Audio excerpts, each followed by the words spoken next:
The paper man.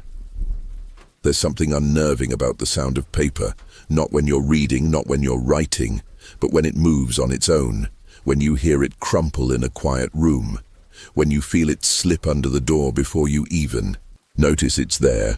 That's when it starts. They call him the paper man. No one remembers who named him. Just that once the first letter arrives, you don't talk about it, you don't read it aloud, and above all, you never look outside at midnight. This story isn't about whether he exists. He does. It's about what happens when you try to understand him, when you try to trace the paper trail, when you open the envelope and find a name written in red ink. Your name. This story is about a town that no longer appears on maps. A girl who read her letter, a boy who tried to burn his, a postman who vanished during his final route, and the night they all forgot how to sleep. This is the story of Marowik and the man made of pages folded from silence, sharpened by secrets. He has no mouth, but he writes, and when he writes, he takes. Chapter 1. The First Letter. They found the first letter on a Tuesday, folded once, no stamp, no return address, just slipped through the mail slot of an ordinary grey house on the corner of Pine and Hollow, in the town of Marowik, a town you won't find on any updated map. The letter was addressed to Elliot Crane, age 14. No one thought much of it, until Elliot disappeared. Marowik was the kind of place where you left your front doors unlocked. Because everyone knew your name, because nothing ever really happened, until it did, and when it did, it started with a sound, not a scream, not sirens, paper, rustling, soft, deliberate, like something crawling on all fours beneath your bed, or slipping from your closet when your back is turned. Elliot's mother said she heard it around 11:58 p.m. that night, a whisper of movement, the sound of paper folding in the dark, 2 minutes before midnight, but no one talks about that anymore. Because by morning, Elliot was gone. Hours before, Elliot was a quiet kid, didn't get in trouble, didn't stay out late, didn't believe in ghost stories. He had 2 friends, Maya, who believed in everything, and Jonas, who believed in nothing at all. They walked home from school that Monday, cutting across the graveyard because Maya said it was faster and cooler. That's when Elliot saw it. A folded piece of paper tucked under a stone angel's hand. It wasn't blowing in the wind. It was placed there. Carefully. Elliot picked it up. His name was written on the outside in perfect block lettering. He laughed, thought it was a joke. He opened it. 7 words. Do not look outside at midnight. That was all. No signature, no explanation. He showed it to Maya. She told him to burn it. Jonas told him to throw it away. Elliot kept it in his pocket. He said it was probably nothing. But at 11:57 p.m. that night, he looked. 57 p.m. The neighborhood was asleep. The street was washed in moonlight and a strange, milky fog that hadn't been there an hour earlier. Elliot sat on the edge of his bed, letter still folded in his palm, watching the clock tick to 11:56. He could hear the quiet breathing of his little sister down the hall, the gentle creak of the house settling. Then the paper in his hand twitched. It moved. Folded itself slightly tighter, like a breath being held. He stood and walked to the window. The fog outside shimmered, like it wasn't fog at all, but something much thinner, something almost translucent.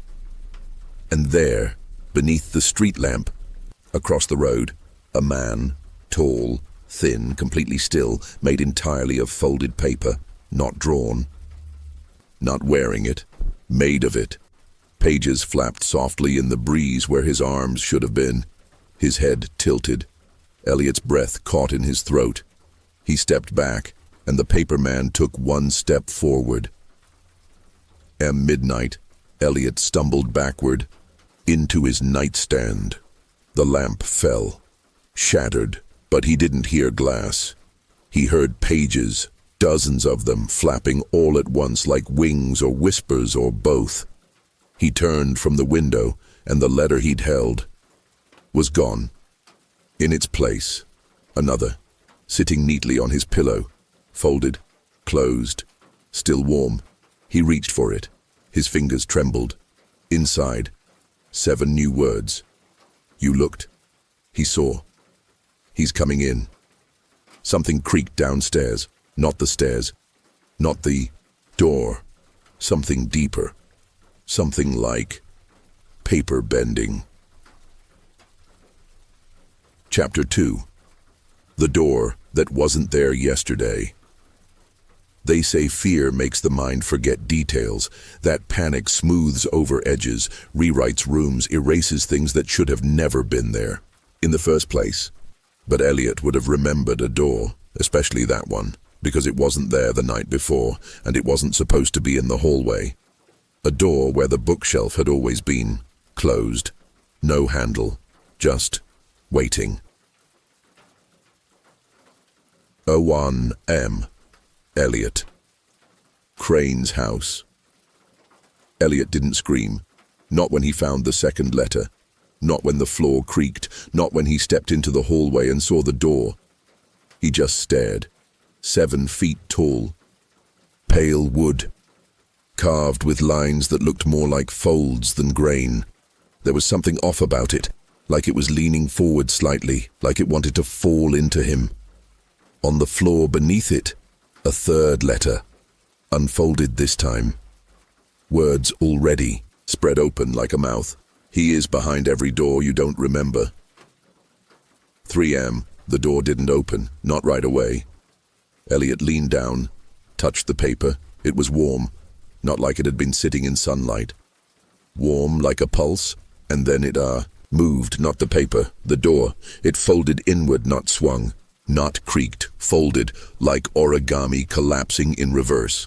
Behind it, darkness, the kind that presses against your eyes like fingers. A whisper drifted out, too quiet to understand, too close to be from inside. Elliot. He stepped back. His bedroom.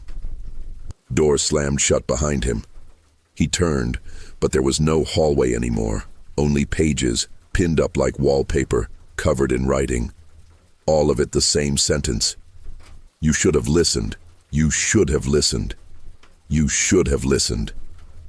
Over and over, the paper man was no longer outside. He was inside the house, and Elliot was inside him. 6 a.m. Elliot's room, or what used to be. The walls began to breathe, not just creak, not just move.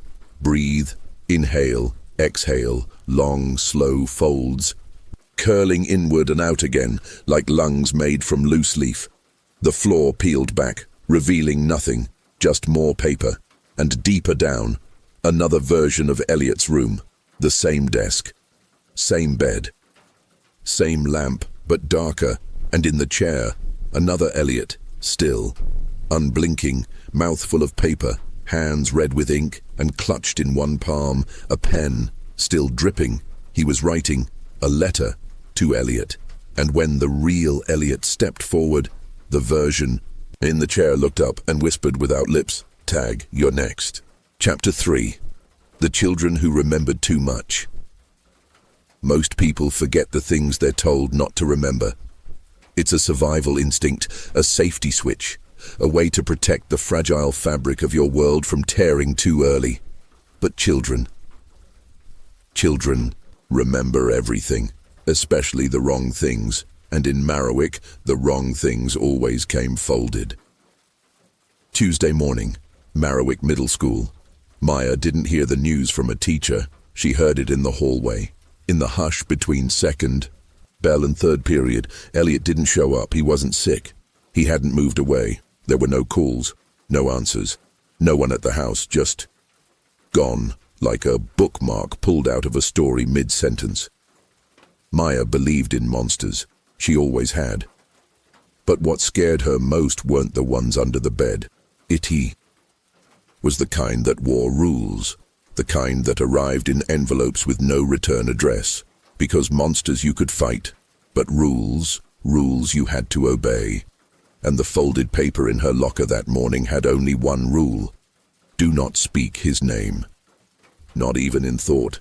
She didn't tell anyone. Not the teachers, not Jonas, especially not Jonas, because she'd already seen what happens when you break a rule.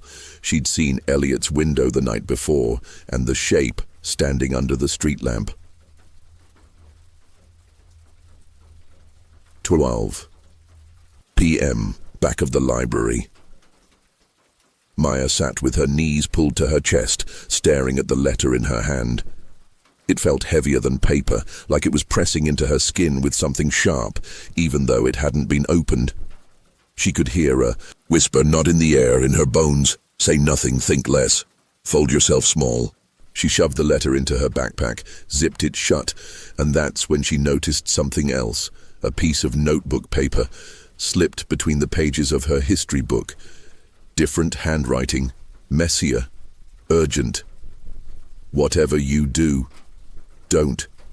Go to the east stairwell after lunch. That's where he waits. Maya turned pale because lunch was ending in 5 minutes, and her locker was right next to the east stairwell. 2:56 p.m. East stairwell. The bell rang. Students poured out of the cafeteria like water bursting through a dam. Maya kept her head low, her breath shallow, her eyes on her feet. One wrong glance. That's all it would take. She reached her locker, hands shaking. The hallway thinned.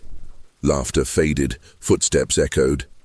And then, silence. As if the entire building exhaled and forgot how to breathe back in. She looked to her left. The stairwell door was open, but no one had opened it. Inside, paper. Fluttering, twisting in the air like leaves with nowhere to land, and at the center, half in shadow, something stood, unmoving, unfolding, watching. Maya backed away slowly. Her hand brushed her locker and she realized it wasn't cold anymore. It was warm. Almost pulsing, like it was listening, like it was waiting for her to speak the name she was trying not to think. Chapter 4. Folded Truths and Unwritten Warnings. Some warnings are written in blood, some in fire, and some in silence so loud it makes your ears bleed. But the most dangerous warnings are the ones no one leaves, because when there's nothing written at all, that's when the paper man writes for you. 4 p.m. Marrowick. Middle school library. Jonas wasn't supposed to be there. He had a hall pass to the nurse, but instead he was hiding between shelves in the non-fiction aisle, flipping through a book on urban legends for a class project he hadn't started. That's when he heard it. Not footsteps, not whispers. Rustling, the unmistakable sound of paper dragging itself across the floor. He froze, peered between two encyclopedias and saw it. A folded note inching forward along the tile, like it was crawling. He stopped at his foot. He didn't want to open it, but he did. 7 words, scrawled, jagged, wrong. She looked. He knows. Tell no one. Jonas blinked, and when he looked up, the paper was gone. PM. Main hall. Maya's breath was shaky as she stepped away from the east stairwell. Whatever she had seen, whoever had been there, wasn't following.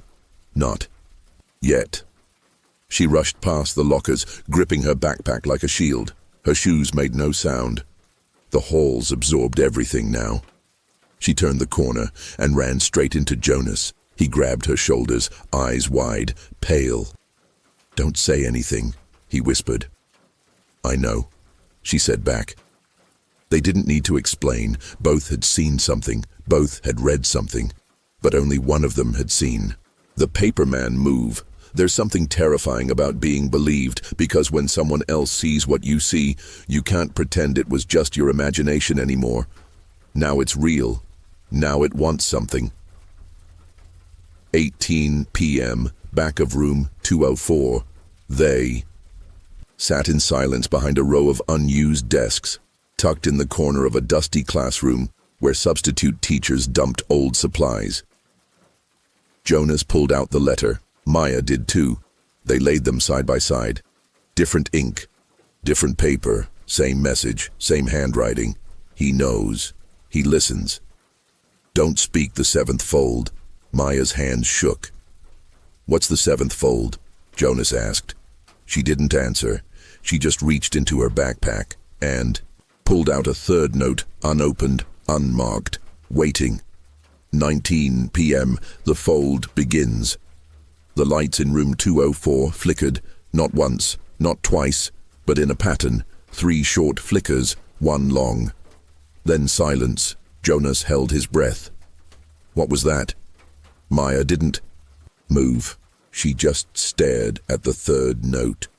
It was no longer closed. It had unfolded itself, without hands, without wind, and inside scribbled in small, frantic script. The fold starts with you. Jonas looked up. What does that mean? But Maya wasn't listening. She was staring past him, at the back wall, where another sheet of paper was pressed to the plaster, growing, curling outward like skin. More paper bloomed across the ceiling, curling into corners, slipping under desks. Writing began to bleed through, and the room began to crackle. Not wood, not plaster. Pages. Jonas whispered, "We have to go." But when they opened the door, there was no hallway, only a corridor of paper, and in the distance, footsteps, soft, deliberate, rustling. The seventh fold. The first 6 folds are warnings, but the seventh is invitation. An open door to a place that shouldn't exist. A crease in reality that lets something in and doesn't let you back out. They were never supposed to see it. But Maya and Jonas had already begun to unfold. 21 p.m. Paper corridor. Every step echoed, but not in sound, in silence. A silence so thick it pressed against their skulls like underwater pressure. Pages peeled away from the walls as they walked. Some were blank. Others wrote themselves. Their names. Their thoughts. Their fears. Maya stopped. It's writing what we're afraid of. Jonas looked at the nearest page. It read, Jonas Turner is terrified of being forgotten, and as he stared at it, the ink darkened, wetter, deeper, dripping. Don't read anything else, Maya whispered. It's listening. 24 p.m. The center fold. The corridor narrowed. The air thinned ahead. The hallway collapsed into a single slanted seam, like 2 paper walls folding together. Beyond that, a light, warm, soft, beckoning. But when they stepped through, the light vanished, and the world changed. They stood in a classroom, but not their classroom. The walls were too tall, the clock had no hands, and every desk held a single item, a mirror. Jonas reached for one. Maya grabbed his arm. Don't. But he'd already seen it. His reflection was writing, frantic, panicked, crying, and the letter it was writing said, "Help me. This isn't me." He folded the real one. The 7th fold is not a place. It's not even a door. It's replacement, a final draft, one where you're rewritten. And the thing that takes your place never blinks, never stops, and never forgets what you were afraid of. Chapter 6. Drafted. Some stories are meant to be read, others are meant to be rewritten, and some are meant to be lived once and lived again, but not by you. 26 p.m. The room of mirrors. Maya covered her mirror with her jacket. Jonas turned his face away, but the reflections kept moving, writing, bleeding, begging. Each mirror showed a different version of them. Some smiling, some crying, some folded so tightly they couldn't move. And in the center of the room, a desk, a single paper sat on top, blank, waiting, and the pen beside it dripped with ink. He wants us to write our own ending, Jonas said. No, Maya whispered. "He wants to write it through us." They stepped back, and the mirrors began to crack. Not from impact, from pressure. Something wanted out, something they used to be. 29 p.m. Beneath the paper, the cracking grew louder. Shards of glass fell inward, not out, as if gravity had changed direction. And behind every mirror, another classroom, another desk, another Maya, another Jonas, some asleep, some staring forward, one looking directly at them. She held up a letter, pressed it to the mirror. 7 words scrawled in shaky ink. "Don't." "Let him fold this one too." Jonas grabbed Maya's arm. "We need to go." The room had no doors, but one mirror, the largest, swirled like liquid, its glass surface rippling in waves of ink and memory. They ran, and as they jumped through, the paper walls behind them collapsed. Every story has an author, but not all authors use hands. Some use fear, some use memory, and some use you. Chapter 7. The revisions. Every draft leaves traces, ink smudges, bloodstains, footprints in the margin. You can revise a memory, you can revise a moment, but once you revise a person, you can't take it back. Maya and Jonas were still unfolding, and the paperman was already editing. 30 p.m. Somewhere else, they landed hard on something soft, not carpet, paper, layered sheets stacked like sediment. It stretched for miles in every direction, a desert of discarded drafts. Some fluttered, some twitched, some whispered. Above them, the sky was blank. No clouds, no sun, just white, and carved into the paper ground at their feet. This version is not final. 1:36 p.m., the voice between drafts.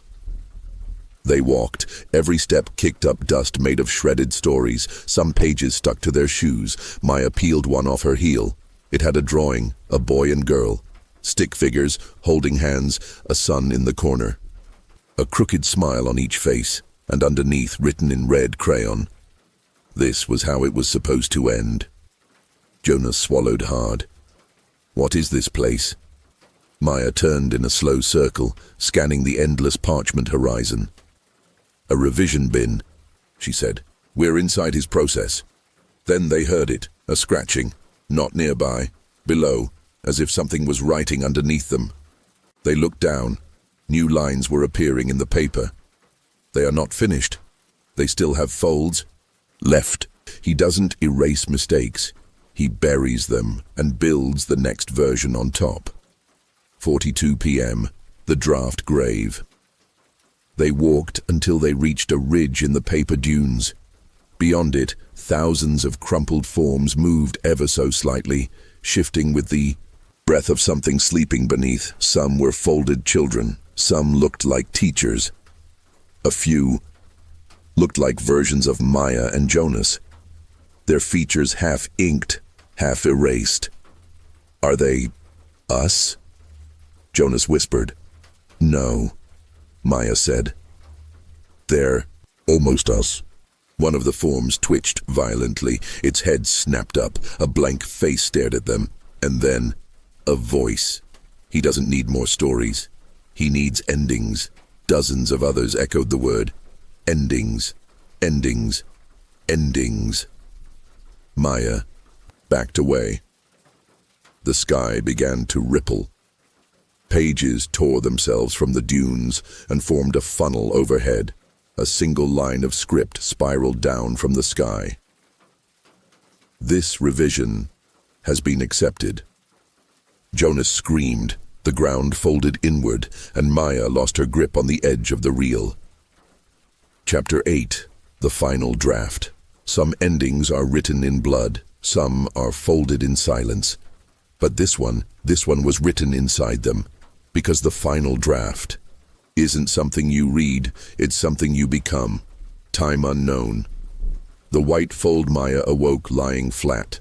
The ground beneath her was smooth, cool, seamless, no text, no sound, no sky, just white. And then, a voice. This is your last page. Write. Carefully, she turned her head. Jonas was next to her, eyes wide, lips moving, but no sound. He was mouthing something over and over. We were never real. We were never real. Time continues. The editor appears. He arrived without sound, without shape, just folds, tearing through the white space like wind, through cloth. But there was no wind, no fabric, only the sensation of being rewritten while still awake. A single pen floated before Maya, dripping black. "Write your ending," the voice said again, "or I will." Jonas screamed, still silent. His mouth opened too wide. Ink poured from his eyes. Maya reached for the pen, and the paper floor opened beneath her. She fell, through drafts of herself, smiling, crying, folding. Every version had one thing in common. They were all afraid of the last word, because the last word is the one that makes it real. Chapter 9. The Last Word. Every story ends with a word, a name, a goodbye, a scream. But some stories end with silence, because they were never meant to be finished. They were meant to continue, fold after fold, version after version, until only the story remembers who you were. Between drafts, Maya fell, for what felt like hours, not through time or space, but through versions. Each one brushed against her skin like static. Paper-thin shadows of herself, some weeping, some screaming, one whispering the words she hadn't dared speak aloud. He edits from the inside. She landed hard, on her feet, in her bedroom, or what looked like her bedroom. It was perfect. Too perfect. An uncanny replica stripped of all personality. No family photos, no books, no color. Just a white bed, a white wall, and a white sheet of paper with her name printed at the top. Final draft. A pen sat beside it, black, gleaming, still, warm. And then the voice came, from nowhere and everywhere. "This is your last page. Write carefully." There is nothing more dangerous than a pen in the hands of someone who doubts themselves, because they don't write what's true. They write what they're told. Maya, still standing. She didn't touch the pen. Instead, she walked the room, traced the edges of the mirrorless dresser, touched the wall where her corkboard used to be. Each surface vibrated softly, like it was waiting for approval. The paper on the bed began to change. Words appeared on it slowly, like something remembering. Maya Crane was quiet, afraid, ready to be folded. She stared, fury building in her chest. "I'm not ready," she whispered. "You are," the voice said. "You were written to be." The walls flickered, pages beneath the paint. She heard Jonas's voice again, not from the room, but from her own memory. "You don't have to finish the story. You can change it." 51 p.m. Rejection. Maya picked up the pen. It pulsed. She didn't write her name. She didn't sign anything. Instead, she scribbled a single word across the page. "No." The pen screamed in her hand. The lights above her folded inward. The bed collapsed into paper. The room began to shiver, each wall losing coherence, torn at the seams like origami in reverse. She ran to the window, but there was only more white. Flat horizon of blank drafts, stacked like graves. "You will be finished," the voice howled. "You were never meant to say no." But Maya was already tearing the paper from the walls, and under it, lines from earlier versions. One said, "She fought." Another, "She almost won." And a third, "This time, she remembers." A story isn't real until the reader believes it, but what happens when the reader refuses? Chapter 10. Unwritten. They told her she was a draft, a mistake waiting to be corrected. But Maya was never a draft. She was a margin note that refused to be erased. And now she was writing back. The breaking fold. The room cracked like a cocoon, and she burst through, not into freedom, but into something new, the blank space between stories. She stood in a library of silence, every shelf lined with empty books, every book titled with a name she'd never heard, but felt like she should have, and one shelf held only one book, Maya Crane. She opened it, blank except for the last page. Do you want to be remembered? The voice returned, closer now. Or do you want to be real? She closed the book, held it to her chest, and whispered, both. 59 p.m.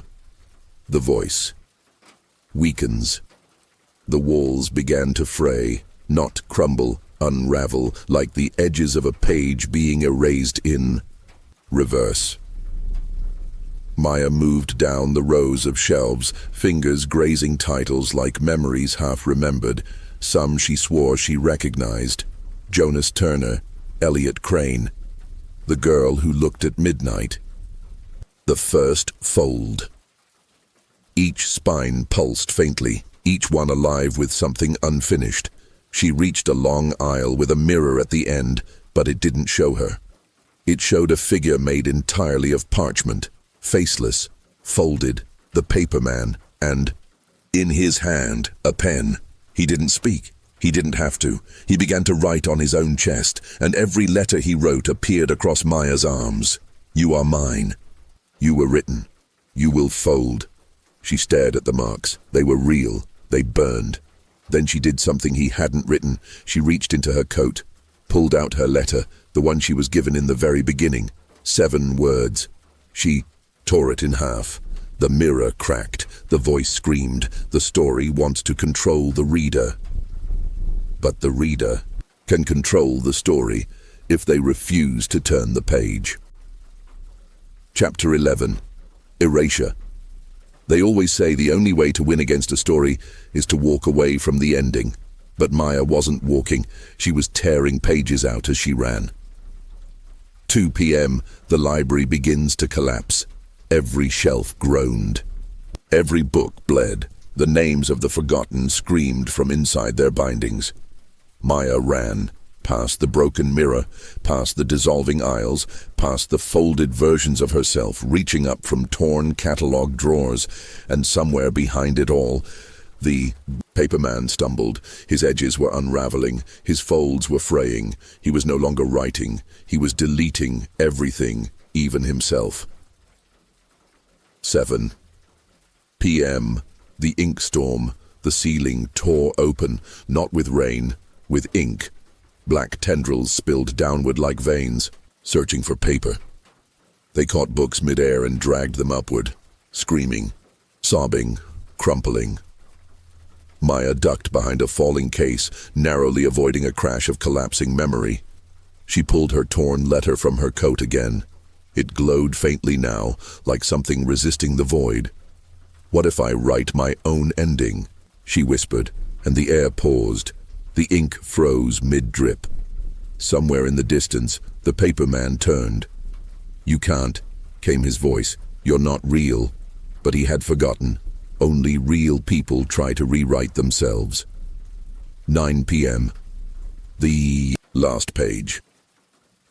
At the center of the collapsing library, a pedestal rose, clean, untouched, resting on top, a single blank sheet. But this one wasn't his. It was hers.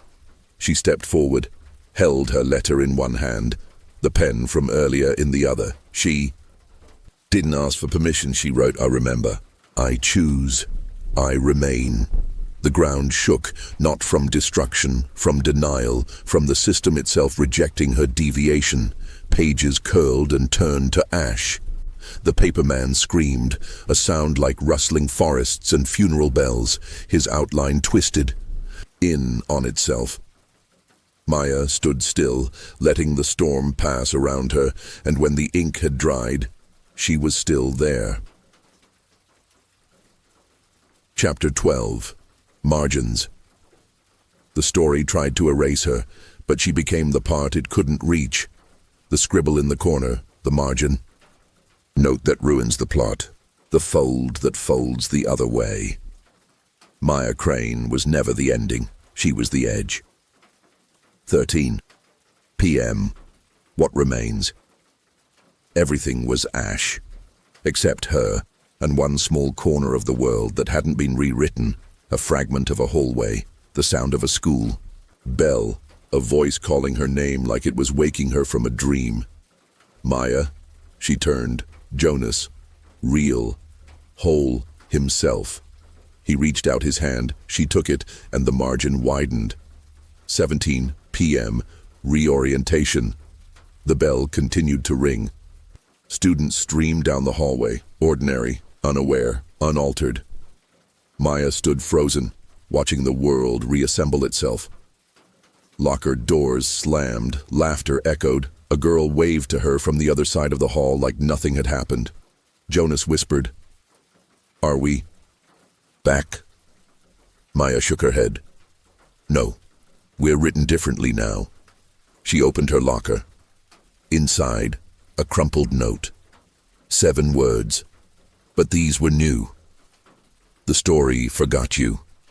That's your power. Margins aren't where the plot happens. They're where the truth survives." 24 p.m., the final period. They walked into class like nothing had changed, but everything had. The teacher smiled. The board had notes. The clock ticked forward, and when Maya looked at the seat beside hers, it was empty. But on the desk, a folded piece of paper. She opened it slowly. Inside, one sentence written in her own hand. "The paperman doesn't end stories. He collects them." She folded it again, tucked it into her notebook, and for the first time in weeks, smiled. Chapter 13. The quiet between pages.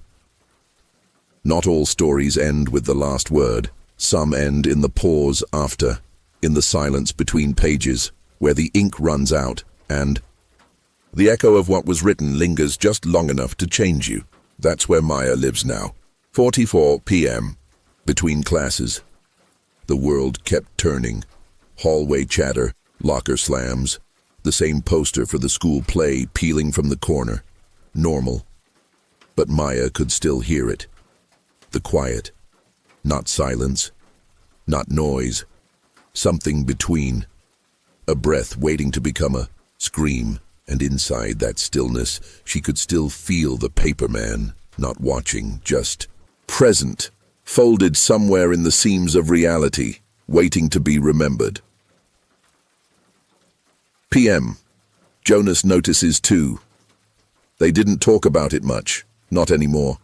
The others wouldn't believe them, and trying to explain felt like dragging the paperman back, up through their throats. But they still noticed every time a door creaked the wrong way, every time a hallway turned sharper than it should, every time a note fluttered through the air with no wind. Jonas said it best. He's not gone. He's just out of ink. Maya didn't laugh, but she didn't disagree either, because some things can't be killed. They can only be rewritten slower. The paperman doesn't chase. He waits, because every time you forget, you leave space for the fold to return, and all it takes is one more name on a page. Chapter 14. In case of rewrite. Some stories come back not as sequels, but as corrections, when the characters get too bold, when the plot grows teeth, when the ending refuses to stay obedient. That's when the paper man sharpens his folds and starts the next draft. 33 p.m. Marrowick Middle. After hours. The halls were quiet again, too quiet. Maya and Jonas sat in the art room, not to draw, not to paint, to wait, because something felt wrong, like a sentence that ends too early, or one that goes on just a little too long. The air felt overwritten, and when Jonas pulled a crumpled page from his locker, it wasn't blank, it was a note. You were never supposed to survive this long. 3:37 p.m., the new fold. The lights flickered, once, twice, then held steady. But something had shifted. The corners of the classroom had new angles, subtle changes, too symmetrical. Jonas stood slowly. He's here again, isn't he? Maya didn't.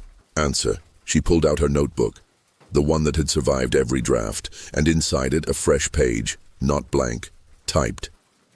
You are not the authors anymore. You are the margin. She tore the page out, but the page bled through onto her hand. Not red, black, ink alive. A rewrite doesn't begin with a scream. It begins with the return of routine and the whisper of something you thought you buried, because in Marrowick, no one is ever truly written out. Chapter 15. The Editor's Return. He was gone. Folded, torn, unwritten. But nothing that makes itself out of memory ever stays gone for long. Because when you think about him, you write him again, and someone had been thinking too hard. 3 p.m. Shadows on the ceiling. The art room was quiet, but the ceiling tiles were curling, as if the building itself was trying to fold in on their location. The corners darkened with feathered shadows, not like smoke, like smudged pencil. Maya clutched her notebook tighter. Jonas took a step back toward the hallway, then the window cracked, not shattered, not broken. Typed, letter by letter across the glass. He edits from above now. 14 p.m. The return begins. The lights blinked. Not a flicker. A blink, as if the room was closing its eyes and something else was opening them. The ink stains on Maya's arms began to move, not drip, shift, reshaping into symbols she didn't recognize, until they started forming letters. Sentence that ran down her wrist like a curse. This draft will not resist. Jonas stared. We need to get out of here. Maya nodded, but the floor creaked beneath them, soft, like paper under tension. They ran, but the hallways had changed. Every turn led them back to the same door, the supply closet, the one that had been locked all year. Now it stood open, inside stacked neatly, hundreds of manila envelopes, each one sealed, each one labeled. Names, some they recognized, some they didn't, and in the back corner, one envelope still warm. Maya Crane, final revision, you. Can only avoid the editor for so long. Eventually every story gets notes, and some notes, right back. Chapter 16. Footnotes. A footnote is never the point, but it knows more than the paragraph it hides beneath. It waits. It watches, and when no one's paying attention, it rewrites the story from the margins. 58 p.m. Envelope in hand. Maya stared at the envelope. Her name burned through it, not written but pressed from the inside. Jonas whispered, "Don't open it." But she already was. Inside, a single line. You are the note he missed. Behind them, the supply closet began to close, without a door, just folding, pages folding themselves into walls. Reality stitching closed, but not locked, just waiting for someone to annotate. A1 p.m. Ink on skin. Maya stepped out of the closet, with the letter still in hand. The hallway had changed again, not a full rewrite, just small things. Colors faded, lockers misspelled, light switches on the wrong side of the door. She looked at Jonas. He had ink on his cheek. It hadn't been there before. A sentence. This version is more compliant. He rubbed at it. What is it? Maya didn't answer, because she had one too, spelled along her collarbone like a signature. Margin approved. Footnotes start small, but if no one deletes them, they grow into paragraphs, and paragraphs into authors. 07 p.m. Return to the library. They made their way to the library. It was empty, dark, but the table they used to sit at, the one near the back, had something waiting. 2 notebooks, one black, one white. Jonas opened the black one. Blank Maya opened the white one. Only one line. If you rewrite him, be ready for the next one. Chapter 17. Red ink. Black ink writes the story, but red ink edits the author. It corrects, It punishes. It bleeds through margins, and now it had found them. 13 p.m. The white notebook bleeds. Maya tried to close the book, but her hands wouldn't obey. The pages kept turning on their own, each one filled with new words appearing in real time. They will attempt revision. They will fail. They will fold. Jonas stepped back. We need to destroy it. But when Maya tried to tear out a page, it cut her. Paper shouldn't be that sharp. But red ink began to pour down her fingers, and behind them, the sound of footsteps on laminate. Slow, deliberate, coming from the hallway they thought was sealed. PM. The editor returns. They turned and saw him, not folded anymore, unfolded, expanded. The paperman had grown, limbs like banners, shoulders curved with lines of rejection. His face had no features, only a single red slash where a mouth might have been. In one hand, a pen, in the other, a blotter soaked in red ink. He didn't run, he crossed out the space between them. Reality blurred. Distance collapsed, and he was in front of them. There is no pause when the editor arrives. Only correction, and when he reads you, you forget how you were written. 15 p.m. The note that refused. Maya dropped the book. It hit the floor and burst open, scattering pages, but one landed near her feet, still blank, still waiting. She grabbed it, pressed her hand to the surface, and this time, the ink that spread from her fingertips wasn't black or red, it was blue, a new color, a new voice, and a new sentence formed. I am not your draft. I am the rewrite. Chapter 18. Ctrl+Z. There's no shortcut for salvation, but there is a keystroke for refusal, undo, rewind, control. Z, the command for ghosts of decisions past. And now, it was Maya's turn to press it. 16 p.m. The editor reels. The red ink recoiled. From the blue, the floor beneath them unfolded, not to consume, but to reset.